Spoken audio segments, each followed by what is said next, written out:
Okay, so we got the same problem all the way around. I'm surprised that wasn't noticed.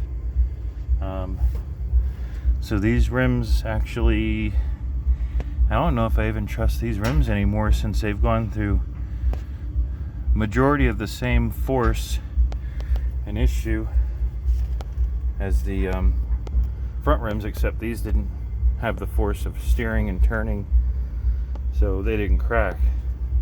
I also get to see what another thing that makes noise back here is the sway bar isn't connected, which I forgot about. I don't know if I'm gonna end up hooking it up or not. I could probably put an extension or spacer on there, because that upper part doesn't actually move. That's just to hold the sway bar in place. So I could extend either the top or put a shock absorber. They make a shock absorber extension for the bottom. So there's no sway bar on the front.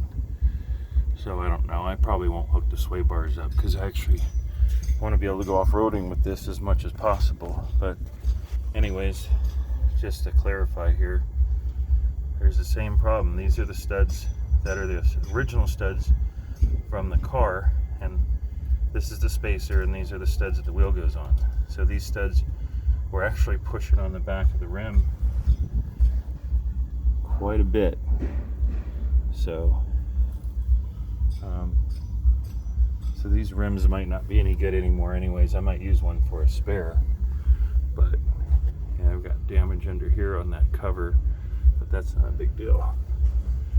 So I don't think this one has the all the impact proof stuff in here from that some of the other cars do, and fire retardant stuff. But here's the extension, or the relocated place for the shock absorber to go. So this is where the shock absorber originally mounted on this car, and then it got mounted up so the axle could droop down. And then this is the vent hose for the rear diff. But yeah, I think I'm gonna actually eliminate all this then, because I'm not gonna need it anymore. And I do hear it make a noise back here, so it kind of bugs me. I can actually take that whole sway bar off, because I don't think I'll ever use it unless I decide to swap rear ends. It'd be nice if it was already on there. I wouldn't mind putting a posi in here. A buddy of mine's got a car that I sold to him that actually welded the rear diff on, so it's a full spool.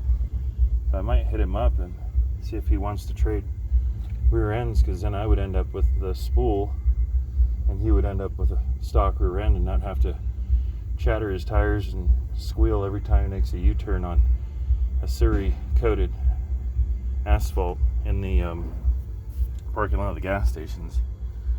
Because this thing could definitely benefit from a spool in the rear, since it's going to be off-road also. So all right, well, we'll see what I'm going to decide, because I technically need 4-wheel spacers, unless I take,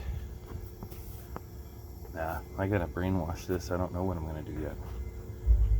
All right, well, we'll see what we're going to do.